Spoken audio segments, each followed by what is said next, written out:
महाराष्ट्र में उद्धव ठाकरे करेंगे बड़ा खेला। सीएम देवेंद्र फडणवीस से उद्धव ठाकरे ने की मुलाकात। क्या बीएमसी चुनाव से पहले एनडीए में शामिल होंगे उद्धव ठाकरे? महाराष्ट्र से बड़ी खबर है, उद्धव ठाकरे ने देवेंद्र फडणवीस से मुलाकात की है। जी हां, ये बड़ी खबर महाराष्ट्र के राजनीतिक गलियारों से निकलकर सामने आ रही है और खबर यह है कि महाराष्ट्र के नए मुख्यमंत्री देवेंद्र फडणवीस से उद्धव ठाकरे ने मुलाकात की है। अब इस मुलाकात के क्या मायने हैं, इसको लेकर चर्चा का बाजार गर्म है और तरह तरह के कयास लगाए जा रहे हैं, क्योंकि हमने इससे पहले भी आपको ये जानकारी दी थी कि उद्धव ठाकरे की पार्टी के जो सांसद हैं उन्होंने प्रधानमंत्री नरेंद्र मोदी से मुलाकात की है। और उसके बाद अब ये तस्वीर जो निकलकर सामने आई है, खबर जो निकलकर सामने आई है कि उद्धव ठाकरे ने अपने बेटे आदित्य ठाकरे के साथ जाकर देवेंद्र फडणवीस से मुलाकात की है। इस मुलाकात के मायने क्या है? क्या बीएमसी का चुनाव जो महाराष्ट्र और मुंबई में करीब है, उससे पहले उद्धव ठाकरे एनडीए में शामिल होंगे? ये कहीं ना कहीं चर्चा लगातार तेज हो रही है, क्योंकि जिस तरीके से महाराष्ट्र में विधानसभा का चुनाव हुआ और चुनाव का नतीजा रहा, वो जाहिर तौर पर उद्धव ठाकरे के लिए बहुत बड़ा झटका था। उद्धव ठाकरे जिस तरीके से सिर्फ 20 सीटें ही जीत पाए और जाहिर तौर पर बहुत बड़ा नुकसान उद्धव ठाकरे को हुआ। लेकिन इन सब के बीच अब उद्धव ठाकरे ने देवेंद्र फडणवीस से मुलाकात की है। हालांकि जब इसको लेकर सवाल आदित्य ठाकरे से किया गया तो उन्होंने जवाब दिया कि देवेंद्र फडणवीस मुख्यमंत्री बने हैं तो मैं उन्हें बधाई देने के लिए आया था। यह जवाब उनकी तरफ से दिया गया। क्या कुछ आदित्य ठाकरे ने कहा है इस मुलाकात को लेकर, सबसे पहले वो सुनिए। आज हमारे पार्टी चीफ उद्धव ठाकरे जी ने सीएम देवेंद्र फडणवीस जी की मुलाकात की। हमारे विधानसभा के जो अध्यक्ष है राहुल नार्वेकर जी, उनसे भी मुलाकात की। और यही हमने किया है, एक स्टेप आगे है कि महाराष्ट्र के लिए काम करते वक्त दोनों ने पॉलिटिकल मैच्योरिटी दिखाए और महाराष्ट्र के हित का जो हो, देश के हित का जो हो, इस राज्य के हित का जो हो, उस पे काम साथ में करें। हम भले ही विरोधी पक्ष में हैं, वो सत्ताधारी पक्ष में है, ये होते हुए भी हम सारे जनता से चुन के आए हुए विधायक हैं और साथ में काम करते हुए जो हमारी सूचनाएं हैं वो सुने, कोई अच्छी बात आगे बढ़े। ईवीएम को लेकर लगा बिल्कुल, हमारी ईवीएम की जो डाउट्स है वो तो है ही। 76 लाख वोट्स कैसे बढ़े उस पे भी डाउट्स है, तो वो सारे तो बातें होती रहेंगी। जो राजकीय विचारधारा अलग अलग है उस पे तो बातें होती रहेगी, बहस होती रहेगी, लेकिन ये बहस से कुछ राज्य के लिए अच्छा हो, यही हमारा मानना है। अपोजिशन को लेकर हम अभी ऑपोजिशन पार्टी की तरफ से यही कहा हमने कि महाराष्ट्र के हित की बात करें। तो नागपुर में ये शीतकालीन सत्र जो है महाराष्ट्र विधानसभा का चल रहा है और इसमें ये सद्भावना बैठक हुई है, ऐसी जानकारी निकलकर सामने आई है।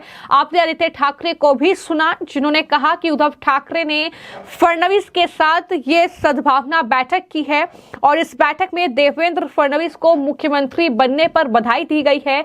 लेकिन जिस तरीके से चुनाव से पहले भी लगातार ये खबरें चली हैं कि उद्धव ठाकरे कभी भी एनडीए का रुख कर सकते हैं, क्योंकि वो पहले एनडीए का हिस्सा रह चुके हैं और अभी तो उनके राजनीतिक भविष्य पर सवाल उठ रहे हैं। तो ऐसे में क्या उद्धव ठाकरे फिर से अपने राजनीतिक भविष्य को संवारने के लिए एनडीए का दामन थामेंगे? ये कहीं ना कहीं सवाल इस वक्त सबसे ज्यादा है। मैं आपको ये भी जानकारी दे दूं कि इस मुलाकात को लेकर जो जानकारी निकलकर सामने आई है, दरअसल विधायक आदित्य ठाकरे, इसके अलावा नेता अनिल परब और वरुण सरदेसाई भी उद्धव ठाकरे के साथ फडणवीस से मिलने के लिए पहुंचे थे। ये मीटिंग उनकी हुई है और ये इसलिए भी मीटिंग अहम है क्योंकि जिस तरीके से देवेंद्र फडणवीस के नेतृत्व में मंत्रिमंडल का गठन महाराष्ट्र में हुआ है, कुल 39 मंत्रियों ने मंत्री पद की शपथ ली है और खबर यह है कि इससे शिंदे के खेमे में नाराजगी है। तो क्या वो चीजें भुनाने की कोशिश कर रहे हैं, ये कहीं ना कहीं बड़ा सवाल है। लेकिन हमने देखा कि पूरे चुनाव में महायुति वर्सेस महाविकास अघाड़ी के बीच हुआ ये महामुकाबला महायुति ने जीता। जिस तरीके का बैलेंस हमने महायुति में देखा, जिस तरीके से सीटों का बंटवारा हुआ, उसके बाद जब जीते वो तो बीजेपी सबसे बड़ी पार्टी बनकर उभरी। इसके बाद देवेंद्र फडणवीस के नाम पर शिंदे और अजीत पवार दोनों ने मुहर लगाई, फडणवीस को मुख्यमंत्री बनाया गया। उसके बाद जिस तरीके से मंत्रिमंडल का गठन करने में थोड़ा वक्त जरूर लगा, लेकिन वहां भी एक तरीके का बैलेंस दिखाई दिया। और वही बात अगर महाविकास अघाड़ी की करें तो महाविकास अघाड़ी में शुरू से ही जो तमाम पार्टियों के नेता थे वो आपस में उलझते नजर आए, चाहे वो संजय राउत वर्सेस नाना पटोले रहा हो, फिर चाहे वो शरद पवार वर्सेस संजय राउत रहा हो। ये तमाम चीजें हमने चुनाव में खूब देखी।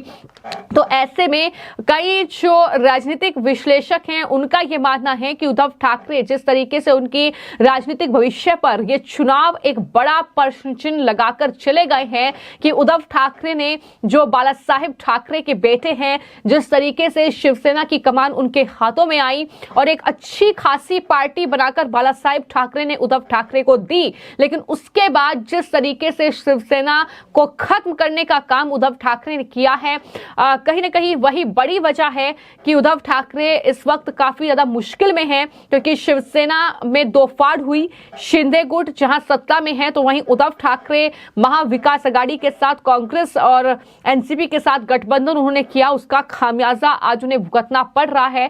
हिंदुत्व की राजनीति को त्याग कर उन्होंने तुष्टीकरण की राजनीति को अपनाया, एक वर्ग विशेष के वोट बैंक के लिए उन्होंने काम किया। और ये तमाम चीजों का असर जो है वो महाराष्ट्र के चुनाव में हमने देखा कि किस तरीके से वहां पर शिवसैनिक नाराज हुए, वहां पर मराठा वोट बैंक उनका नाराज हुआ। तो ये तमाम चीजें रही हैं। और अब अगर मुंबई महानगर पालिका के चुनाव की बात की जाए, क्योंकि विधानसभा के चुनाव के बाद अब वही चुनाव वहां पर होंगे, ये आखिरी कहीं ना कह सकते हैं कि एक चुनौती होगी उद्धव ठाकरे पैच, कह सकते हैं कि ये आखिरी एक तरीके से निर्णय ये चुनाव उद्धव ठाकरे के लिए कर देंगे कि अगर वो अकेले चुनाव लड़ते हैं कि उद्धव ठाकरे का राजनीतिक भविष्य क्या होगा, क्योंकि फिलहाल उद्धव ठाकरे बीएमसी की सत्ता पर काबिज हैं। तो ऐसे में सवाल यही है कि देवेंद्र फडणवीस से ये मुलाकात क्या सिर्फ एक सद्भावना मुलाकात है, क्या सिर्फ इसलिए यह मुलाकात हुई है क्योंकि एक मुख्यमंत्री देवेंद्र फडणवीस बन चुके हैं और उनसे यह मुलाकात होनी थी, या फिर इस मुलाकात के मायने अलग हैं, या फिर मुंबई महानगर पालिका यानी बीएमसी के चुनाव से पहले बीजेपी कोई बड़ा खेला करने की तैयारी में महाराष्ट्र में है। क्या एक बार फिर से हम वो तस्वीर देखेंगे जब देवेंद्र फडणवीस उद्धव ठाकरे एक मंच पर एक साथ नजर आएंगे? अब कहीं ना कहीं ये चर्चाएं जो हैं एक तरीके से शुरू हो गई हैं और काफी ज्यादा चर्चा इस मीटिंग को लेकर हो रही है। भले ही आदित्य ठाकरे ने स्पष्टीकरण दे दिया हो, भले ही उद्धव ठाकरे बोलने से कतरा रहे हो, लेकिन जो कहीं ना कहीं सियासी गलियारों में चर्चा चल रही है वो यही कि उद्धव ठाकरे हो सकता है कि कांग्रेस और शरद पवार को तगड़ा झटका देते हुए बीएमसी चुनाव से पहले एनडीए का दामन थाम ले। हालांकि इसको लेकर देखना होगा कि आने वाले वक्त में क्या तस्वीर नजर आती है। लेकिन फिलहाल आपको क्या लगता है कि बीएमसी का चुनाव महाराष्ट्र में करीब है और उससे पहले क्या उद्धव ठाकरे को जो महाराष्ट्र के विधानसभा चुनाव में तगड़ा झटका लगा है उसका असर ये अब ऐसा होगा कि फडणवीस के साथ उद्धव ठाकरे नजर आएंगे? इस पर अपनी राय जरूर साझा कीजिएगा। धन्यवाद।